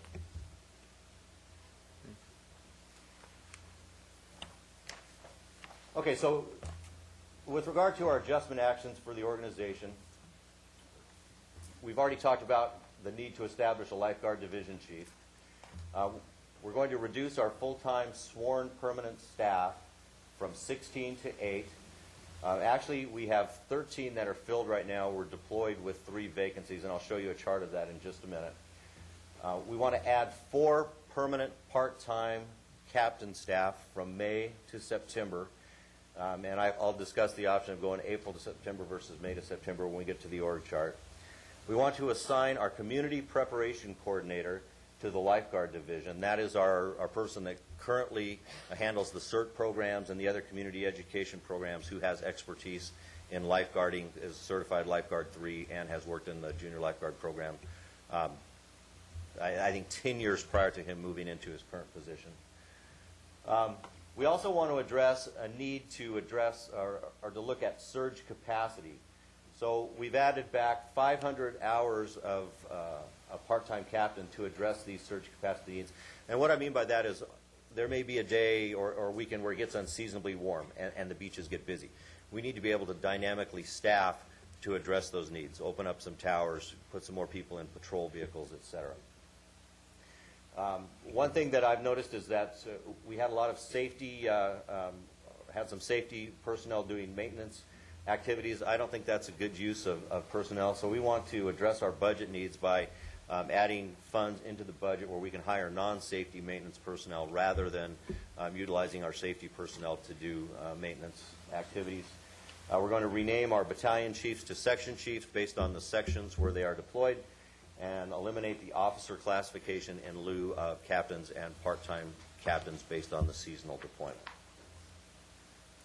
So if we look at our current budgeted organizational chart, this is what it looks like. We have 3 battalion chiefs, A shift, B shift, and a battalion chief that is currently in charge of junior guards and training. And each of the shifts are staffed with 4 captains, 2 officers, shift A and B, and then there is a captain assigned to the junior guard and training battalion chief. This is what's budgeted. Now, currently we have 3 vacancies. The vacancies are shown in yellow.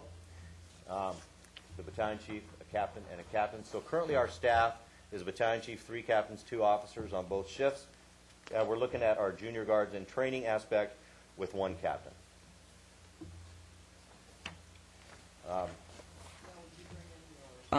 The CERT person, too, to help out that captain?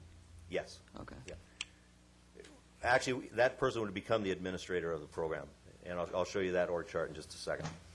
So our current budget, we have 16 permanent staff, 7 assigned per shift A and B. They overlap on a Wednesday on a 410. We have 2 junior guard personnel and training. They work a 410, and they overlap on Wednesdays. So we have 16 on a Wednesdays as budgeted. Actually deployed, we have 6 who overlap on a 410, so 6 per shift A and B, and 1 in junior guards. That's that captain I was showing you. And on Wednesdays, they overlap. The lifeguard staffing Excuse policy... me, is this year-round, or is this summer, or? Year-round. Year-round, okay. Year-round. This is current. Lifeguard staffing policy also allows minimum staffing to 3 permanent staff personnel, and routinely, based on need, they staff to 5, 4, or 3 in the low season. So what we're proposing is this seasonal deployment model. We have our lifeguard division chief. We have 3 lifeguard section chiefs. Those have been renamed from battalion chiefs. This one is in charge of training and community programs, including junior guards. And here's our community prep coordinator here being cross-utilized from CERT programs into the junior lifeguard program. Each section chief would have 2 year-round full-time captains and 2 part-time seasonal captains, and that's both the A shift and the B shift. What I'm showing here at a .42 FTE, that's May through September, and it could also be increased from April to September at a cost of about $50,000 total. So overall, that's how we're looking for our fire department budget proposal. I didn't address the dollar issues of it specifically. Ms. McCraner did that, but our overall savings, as calculated, is about $1.5 to $1.6 million, and that as well is about 5% of the fire department's budget. I'm sorry that was a lot of words to come out of one mouth, but I'd like to entertain questions or comments. I had one question. I'm sorry. How do you know you're going to have that .42 FTE available when you need it with a person that's really got the expertise that's necessary? Well, we're working with our lifeguard chiefs and experts, as well as the Lifeguard Management Association, really to vet this out. Over the summer, we're going to continue to staff as we are to see how we can make it work. That is one of our concerns, is that we could bring back those 4 people year after year after year, or make sure those 4 people are really, truly trained, familiar, expertise with our program. That's one of the questions that we're struggling with a little bit on that as well. If we could, let's say, get 4 people that are school teachers or swimming coaches or whatever that would come back year after year after year and be those constant employees for us, that would be outstanding. Okay. Nancy, go ahead. Yeah, have you, in looking at this, considered the geographical divide? As I say, I know when I go down to the beach, I run a big Corona sometimes, and particularly in the winter, I may be the only person there. There are 2 people, and oftentimes there's nobody in the water. And as I say, there's no board surfing unless there's a huge swell and they're coming off the jetty, and that's just a unique situation. That maybe the east side doesn't need, during the winter particularly, the same kinds of services that the west side does. Has that been a consideration at all? Geographically, I have looked at it in a sense that way, not specifically the way you're talking about, but the way we divide the divisions right now is we have the west side is Division 1, which is that north of the pier? I'll say north because north of the pier. South of the pier to the wedge is Division 2, and then we have Corona Del Mar is Division 3, and then our boats are Division 4.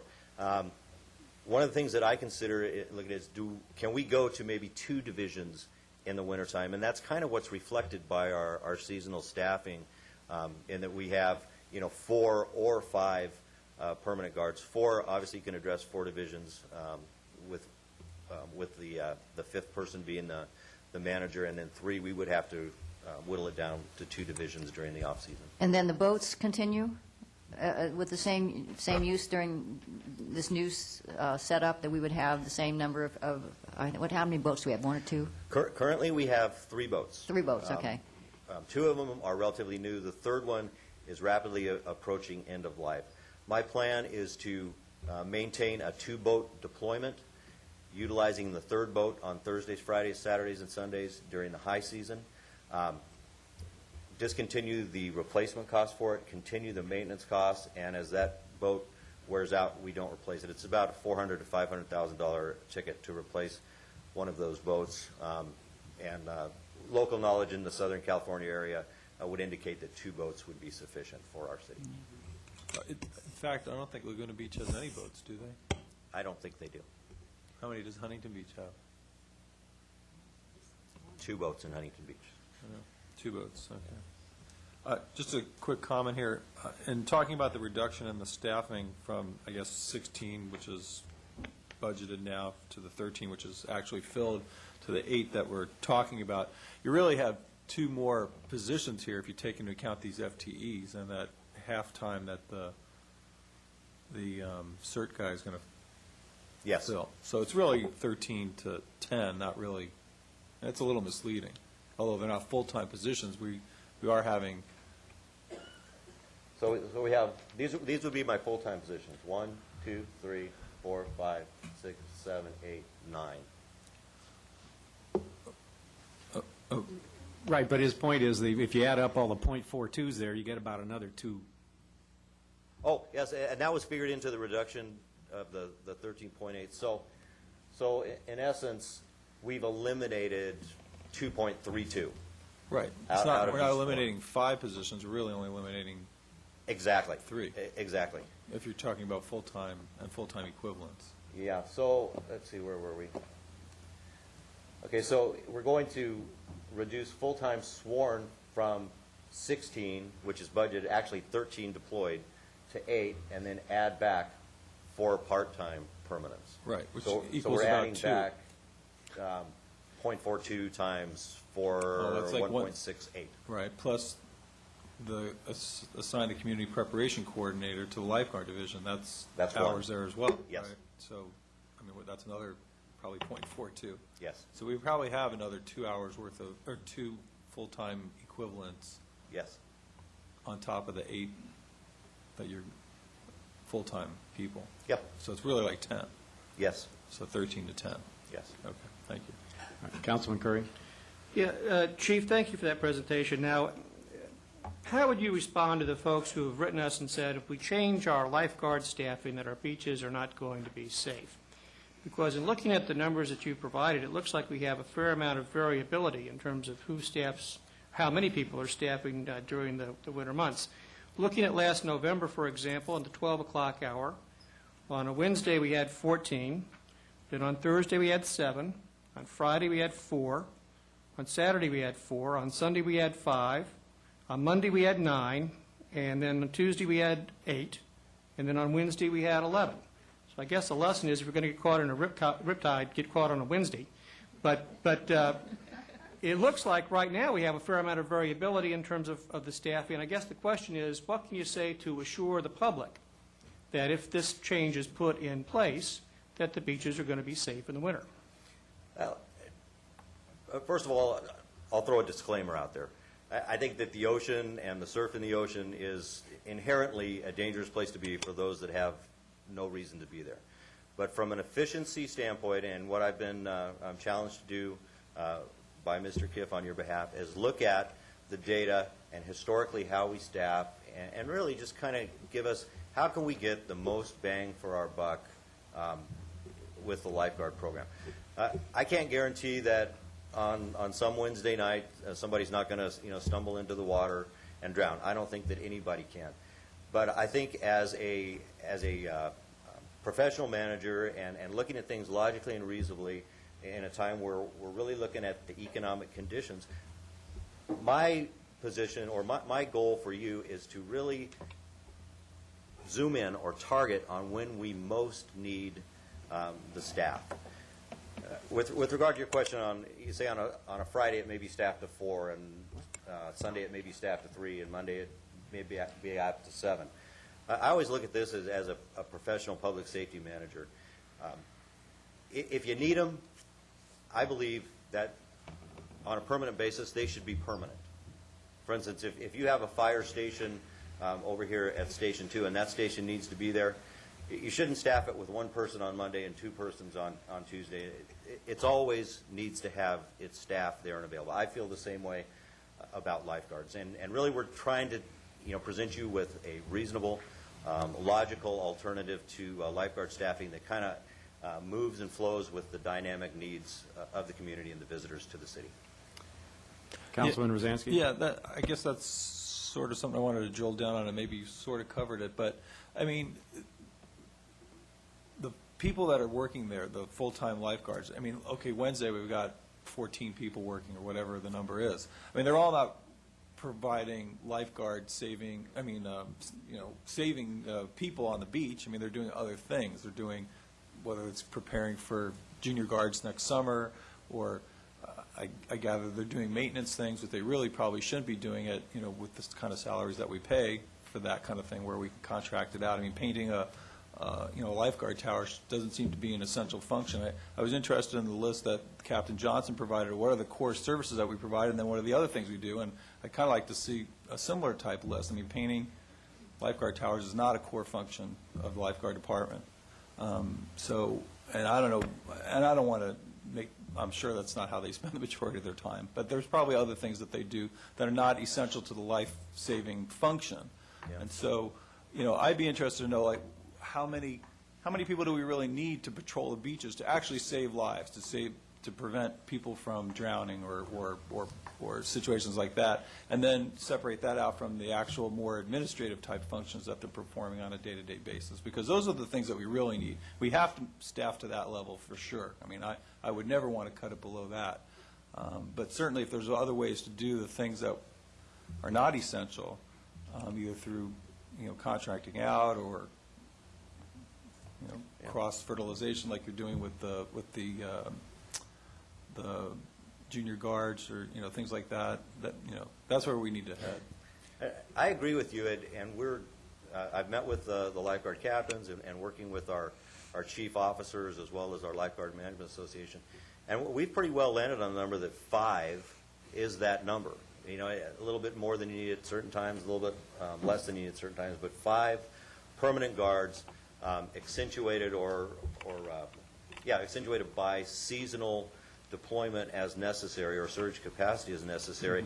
Well, we all seem to agree that that's a fair number because it, as Councilmember Gardner was talking about, it addresses the different geographical divisions as well as the boat aspect of our operation. So we are, continuing to work on this, lifeguard management as well as the chief officers, Mr. Kiffin, myself. It's a beneficial conversation that's going on. And there may be a fine-tuning to this that lands with the same or close to the same dollar savings, and Mr. Kiff and I are more than willing to listen to those suggestions from them as well. I'll be honest with you, I don't remember if you covered it in your presentation, but what about, I know you talked a little bit about, I think, overtime and staffing for overtime, and what about, because I understand there's I saw some spreadsheets where there's a significant overtime pay as well as special pays and things like that. I mean, how are you addressing that in the context of these? I mean, I'd rather cut back on some special pays and overtime and things like that and staff bodies, than during the critical hours when we need them, than, having lifeguards on call at 2 in the morning. Yeah, we may need some, and I'm sure we can point to instances where they were needed, but, there's... One thing that our change in management does with this division chief is that will be part of that person's job duties rather than being paid extra as a standby or callback. That will be a part of that person's duties. But these other things as well are being discussed between Mr. Kiffin, myself, and offline, with chief officer and the LMA. So, and not necessarily us bringing those up all the time. Everybody's willing, to move in a central direction on this to come up with a reasonable answer. Councilmember Curry. Well, I would just want to say, Chief, in response to your last comment, I think that's very encouraging. I like to see that you and Dave and the Lifeguard Association could sit down, because it seems to me, first of all, we have some very, very important and talented assets in our lifeguard group, and some extremely dedicated people. We pull 5,000 people a year out of the water. The issue, it seems to me, is resource allocation and how we're staffing it and the efficiency of that staffing plan. And I think therein lies the opportunity for us, as you point out, to get the savings that we need to get for the budget, but also to ensure that we have safe beaches and that we're utilizing the resources and assets that we have to the best capability. So I appreciate your thought on that and the work that you and Dave and the association are doing in that direction. Mayor Pro Tem Gardner. Yeah, I think that the figures that Councilman Curry was mentioning may be helpful, because they're showing, at least in the winter months, that we're having sometimes heavier staffing on the weekdays than we are in the weekends. And it seems to me we could look and make it, when we are staffed on the weekends with those lower numbers, are we seeing higher incidents? Because we know we're having probably more people at the beach. Are we seeing higher incidents of rescues that exceed our ability, or are we actually, in those cases, staffing to what we are comfortable with? So I think that would be interesting to look maybe a little more closely at some of those figures. What we can do better is to make our staffing plan more dynamic. And I think that's kind of what both of you are getting to. This overlap on Wednesday, does that need to be there? Is that an efficient way to do our business? I don't think so. I think we need to look at how can we maintain that magic number, be it 5 or 4 or 6.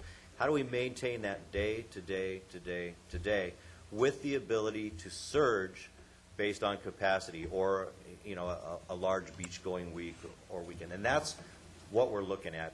We're all looking at that, the chief officer of the lifeguards, Mr. Kiff, myself, and Ellen.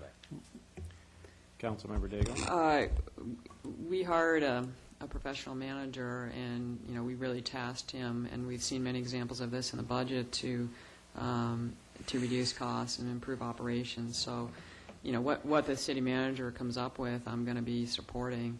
And I think particularly at this stage, I mean, you know, there's long-term goals in this, these budgets and these financial issues that need to be met. And I think if, you know, we pull out from under our manager, that's just not going to provide, I think, for the long-term solutions that we need to get for our citizens and our community. And as far as some of the overtime, I mean, that's been high for years, and I don't know, is that a management issue? I mean, the police chief, he's gotten his overtime down. I mean, I'm not really sure that's something council has to sort of negotiate. I mean, I would think that would really be more of a function of how it's being managed. So that's how I look at that one. And then, so those would be my thoughts. You know, and as I told the lifeguards, you know, I'm squarely behind the manager. You know, he deserves our support. Okay. Councilman Rosansky? One other question. The 410 schedule, how does that play into this whole equation? Is that helpful to us, or does that create The overlap 410 schedule? Well, the fact that they're working, the lifeguards, I guess, are working 410, would it be better for them to just work 5 days a week and smooth out the scheduling that way, or is, you know, is it, I don't know. I mean, I'm not a scheduler, so you tell me. I think there's a smoothing that needs to take place with regard to addressing and eliminating that overlap aspect. Whether that's 10 hours a day or 8 hours a day, I think that depends too on the seasons, you know, the amount of time the sun is up during that day. It needs to be somewhat flexible. Okay, thank you. All right, I had just a couple of comments here. Following on to Councilmember Rosansky's point, we need to see, with whatever final solution is proposed here, we need to see what's the coverage of the beach and how are we going to provide for training and preparedness that goes on in the off-season. I understand there's training that's done and preparedness planning in the off-season. So I would like to be able to see, with whatever you propose, how those two responsibilities, both of which play directly to safety, are accommodated. Secondly, I don't think I got a really good answer about how we're going to be sure that the .42 permanent part-times, how are we going to make sure we got those people available when we need them, trained, experienced, knowledgeable about Newport Beach? I'd like to get a better answer to that question. Thirdly, with regard to overtime, it seems to me we have a tremendous opportunity on the redistribution of whatever overtime we have, not to the people that are at the highest end of the pay scale, but those that are at the lower end of the pay scale, it seems to me. And so lastly, I am in support of the savings, the budgeted savings that we're targeting. I do have flexibility for how we get there, as long as we can satisfy those objective requirements that I mentioned. So. And I will assure you that all of those requirements and aspects are being explored. But show us. Okay. When you come back with a final presentation. Councilmember Hill. It may be because I'm the new one on the block. Me too. But I guess I would like to hear more information about the overlap. I have a tough time understanding why we need everybody on duty for a full day. And I think that there is an issue with the pay scale. And I would wonder what would happen if we went to a 4-3 and had the staff alternate back and forth to see what kind of cost savings that might generate as well. One last point. If you've consulted an independent marine safety expert in association with these thinkings and discussions, I'd like to be aware of who that was and how well they participate. Okay. So with that, we're already over time here for our target, but we can allow perhaps 10 minutes or so for public comment, recognizing that there'll be plenty of time for public comment following this session. We've got 7 more sessions for people to comment in public on this. So, do we have people that would like to make comments? Comments from the public?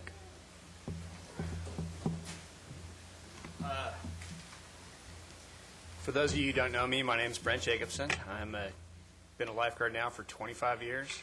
I am the president of the Lifeguard Management Association, and I too share a lot of the concerns that a lot of you have already brought up. Quite frankly, probably our biggest concern at the moment is the part-time individuals. How are we going to get and maintain that level of expertise and professionalism? Right now, they'd be limited to less than 1,000 hours, and the reason that is the PERS triggers at 1,000 hours, they'd become full-time employees. The current 4 employees that would be vacating the permanent positions would no longer be staying with us because they need to find full-time work.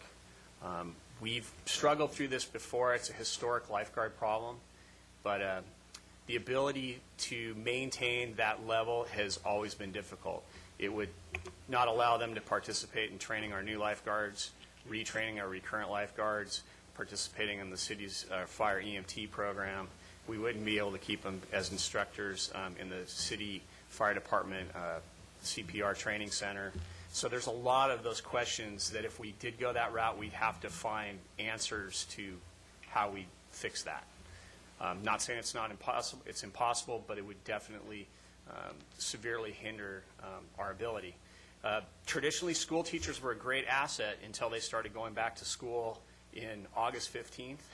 We actually have quite a few of them in the junior lifeguard program that act as group leaders, and they all leave August 10th because they have to set up their classrooms.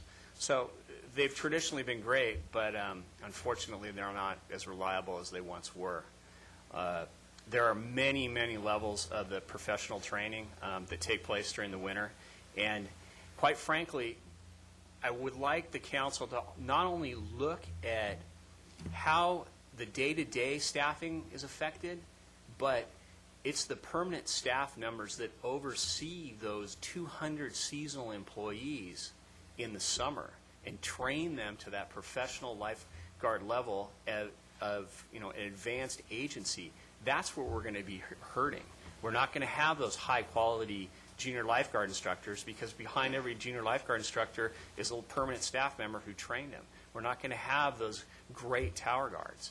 And worse yet, we're going to get into a span of control issue like West Newport, where we have 2.3 miles of beach, 22 people on staff in a given day in the summer. Now with 1 permanent staff member cutting down, that's going to increase to a span of control of possibly 30 in one day and up to 3.5, 4 miles of beaches. That becomes an unrealistic approach. A lot has been made about the junior lifeguard captain position. Matt Brisboy was one of the first individuals that I trained as a lifeguard supervisor, probably 19 years ago when I became involved in supervision. Great guy. Matt got up to the level of a lifeguard 3, which is like what a person in the field like that would be in charge of junior lifeguard staff in the office. He'd hold an office position or maybe be a group leader. Matt's not a professional lifeguard. He does not have the ability to oversee the 40 seasonal junior lifeguard instructors that are in the field.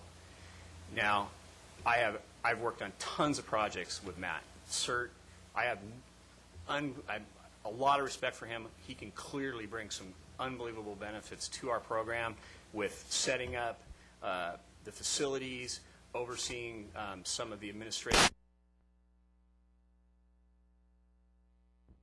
supervise the employees. He can't evaluate them, he can't train them, and he is not a safety professional that can go out in the field and make that.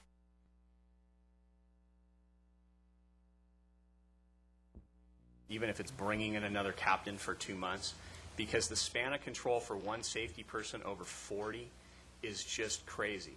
And to give you some insight, we didn't used to always have 2 permanent safety people down there. back when the program was 600, and then it became 800, and then it became 1,200. And the elementary school down here has 450 kids in it. We have 1,250 with 40 instructors that we oversee. The span of control becomes kind of unmanageable at that level. So program could easily be reduced down to maybe 800 and get back within that manageable area. This is another area I think we really need to take a hard look at. The rescue boats, historically, I'll put my rescue boat operator hat on. I hate to deny Coronel Mar a rescue boat. I hate to deny the Wedge a rescue boat. I guess my time is up. Thanks, Brent. Do we have questions? No, I just want to say that I do think, obviously, the training aspect, that nobody in safety has more contact with the public than lifeguards. So obviously, we do want very well-trained and very professional lifeguards, not just because they can rescue people, but because they do deal with the public in a way that the average police officer doesn't probably in the course of a day, or a fire person. So that's certainly an important point. Councilman Rosansky? Yeah, quick question, Brent. Just like they're talking about slotting Matt into that junior guard position, which I guess you don't agree with, but flipping. I actually like him there with some sort of enhanced safety. Well, with extra help or however to manage the people. The 4 full .42s. Do you have you thought about, okay, let's say we want to keep these people, but they can, we can't use them year round in your lifeguard operation. Is there roles that they could fulfill elsewhere in the city that, okay, we'll keep them full-time, so they have full-time employment, but maybe only work half the year when you need them the most, and the other half of the year doing other types of things in the city that we would have a need for that we have other people doing right now? It would definitely. And not we would painting still have lifeguard towers. I concur. Yeah. I do not think that's a core function that we Okay, should I play. figured you would. Eyes on the water. Just being I facetious. think most of that question probably goes back to Mr. Kiff on where we could find other. Well, do you places have for that to work. suggestions for that? I have suggestions, but I also have concerns that we still wouldn't be able to get to the supervision and training level. Although, since they're already in the PERS system, we wouldn't be crossing that 1,000-hour bridge. I'm sure you're all aware of the 1,000-hour bridge, so because it had already been crossed. So that there are probably things like code enforcement. The fire chief and the fire union so graciously looked at potentially cross-training on those firefighters, police reserve officers. It's not out of the realm, but I think Mr. Kiff probably has some better ideas on that than I do. Okay, well, I would certainly encourage the two of you to knock heads on that a little bit. We actually talk in a nice way. Yeah. Good. Could I clarify one thing? Just a little historic deal. The reason everybody worked on Wednesdays is that was the designated training day, and it goes back to Chief Riley, and they had the beach patrol shift and the training shift, and then it flip-flopped. So that's where that kind of came from. And just to let you know how well Dave and I have been working, a couple months ago, I asked Dave, because I was bored, let's go with a hedgehog question here. What best drives the lifeguard economic and resource engine? And Dave responded back, at least to me, it's visitors and residents who perceive a safe, clean, friendly beach, an environment in Newport, who are more likely to come here, spend their dollars, enjoy the value here, then go to a less safe, less friendly, less clean reef. Lifeguards are certainly the key to safe and friendly, and general services is certainly the key to keeping things clean. I know he, in his heart, believes that we need safe beaches in this essential service. We just have to find a way to make it work and get to where we feel that the level that we're at is acceptable to everybody. Well, I think the council would agree with you as well, with the two of you. Okay, any other public comment on this item? Got time for maybe one. We'll just take one, and then we'll close it, and anyone who wants to continue to talk about this, come back to the next session. Hello, my name Yes, is sir. Eric Bauer. I was battalion chief for the Newport Beach Fire Department, lifeguard battalion chief for the last 10 years of my career. I've worked here for 32 years before I retired in 2009. I was going to read a long thing, but I think what Mayor Hann said hit the nail right on the head. Those 0.42% people are not going to be around. So what do you have to draw from? Are you going to be a person that's going to college? When they're finished with college, they're gone. A teacher is maybe a possibility, but as Brent pointed out, they're only available part-time. We are the only department in the city. There's limited examples of other departments, but when it's summer, we hire seasonal employees. When it's winter, we detract. We go from 200 employees to 16 employees. We take, the proposal is to cut our department by 50%. I'd venture to say that the fire department or the police department, if you ask them to take a 50% cut in personnel, they wouldn't be able to function. And that's what's happening to the lifeguard department. So if there's any questions, I'd be glad to answer them. Okay, thanks, Eric. Okay, Dave, did you want to make any other comments to close out this budget session? I do. I wanted to first thank both the chiefs, and special reference to just what we were just talking about, the willingness of the lifeguard, the full-time lifeguards, to talk about other options in light of this, and I very much respect that. And we'll continue to work on this. I really appreciate your perspective this afternoon. And then just jumping to the overall budget, just as a reminder to folks, we will be back with you at study session in 2 weeks, and we're going to talk about all the other departments. We'll talk about the CIP. If folks are interested in looking at any of that now, it's up on the website. There's a stack of documents here. That's what they look like in hard copy. But for folks at home, they are on the website under budget. And we'll look forward to continuing to talk with the council about this in the next couple of meetings. All right, great. Thanks, Dave. And this was a well-organized presentation. I appreciate it. Okay, so next item is public comments on non-agenda items and on closed session items. Do we have any public comments? Don't see any. Therefore, we are adjourned to closed session.